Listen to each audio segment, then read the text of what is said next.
मनीषियों, ये महाव्रतों का कथन चल रहा है। आप तो महाव्रत पर आस्था रखना, परंतु किसी को देखकर अश्रद्धान मत बनाना। व्यक्ति और वस्तु दो चीज़ों का ध्यान रखना। राग किसमें होता है? व्यक्ति और वस्तु में। न व्यक्ति मेरा होगा न वस्तु मेरी होगी, लेकिन अपना व्रत जरूर नष्ट हो जाएगा। ये पेन मैं आपको नहीं देना चाहता, आप मांग रहे थे, हमने रख लिया और कहा कि नहीं है। भगवान, आपने सख्त महाव्रत को तुच्छ पेन के पीछे नष्ट कर दिया। कोई से झूठ बोल दो, कोई चीज़ अपने पास है और कह दो नहीं हमारे पास नहीं देना है, तो मानो उस सख्त महाव्रत को नष्ट कर दिया उस तुच्छ वस्तु के लिए। ये वस्तु आपके साथ नहीं जाएगी। एक व्यक्ति के राग के पीछे राजा बसु ने अपने पूरे जीवन की सत्यता को नष्ट कर दिया। ध्यान रखना, जहाँ असत्य का पोषण होता हो वहाँ साधक मौन होता है। मौन ले लो, जहाँ असत्य बोलना पड़े तो उसमें मौन ले लो, क्योंकि वस्तु महान नहीं, व्यक्ति महान नहीं, व्रत महान है।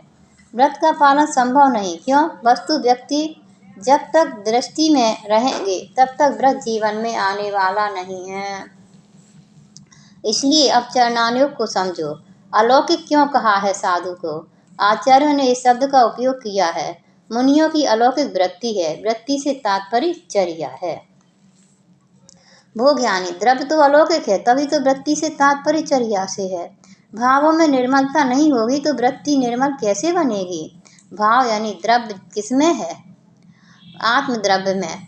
उसी की महिमा के लिए तो सब व्रत हैं, उसी की महिमा के लिए सब तप हैं। मात्र आत्मद्रव्य की महिमा के लिए सब कुछ कथन चल रहा है।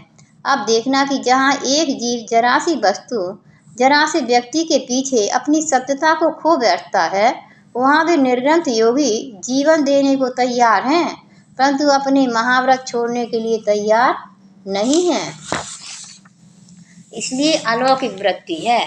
क्यों कहा जाता है कि विहार करो? अध्ययन आदि भी चल रहा है, फिर भी यही मान कर चलो, सबके साथ रहकर भी ज्यादा संबंध स्थापित मत करो। अपने आप में व्यस्त रहोगे तो लोगों को समय ही नहीं मिलेगा। खाली समय रखोगे तो लोग बैठेंगे, उनका दोष नहीं है।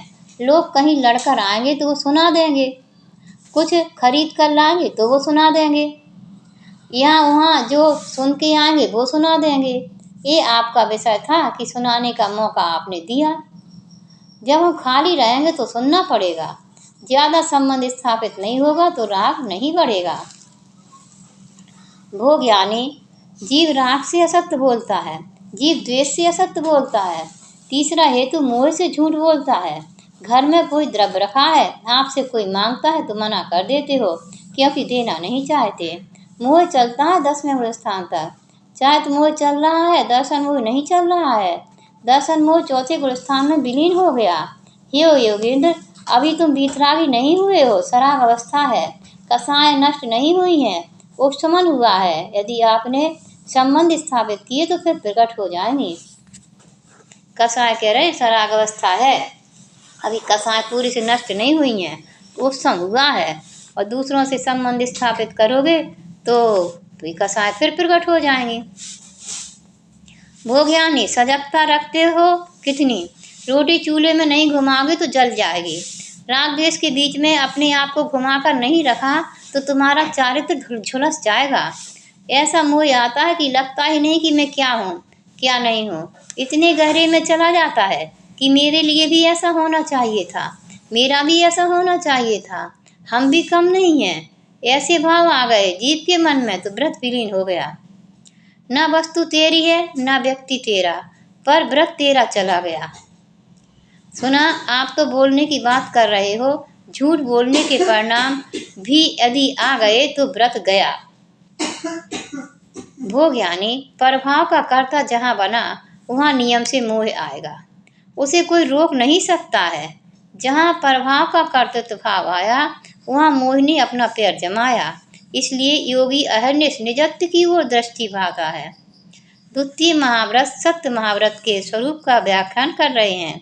मृषा परिणमन, झूठ परिणाम, सत्य के विपरीत परिणाम राग द्वेष मोह से होते हैं। यदि कोई मुनि महाराज बन गए और आसन भवितव्यता नहीं होगी तो व्रतों में नृत्यचारता नहीं आ सकेगी, क्योंकि बोलना मात्र सत्य महाव्रत नहीं है, भाव बनना ही मात्र सत्य महाव्रत नहीं है। जो तुम्हारी चर्या साधु की है उसका वैसा पालन करना ये सत्य महाव्रत के अंतर्गत है। आपको समय दिया था आराधना करने के लिए, उस समय में तुम बातें कर रहे हो तो आपकी चर्या असत्य चल रही है, असत्य चल रहा है, क्योंकि पांचों कोटि से धारण किए जाते हैं। जो निकट भव्य हैं वे असत्य होने के परिणाम छोड़ देते हैं, उनका ही दूसरा महाव्रत सत्य महाव्रत होता है। ओम नमः।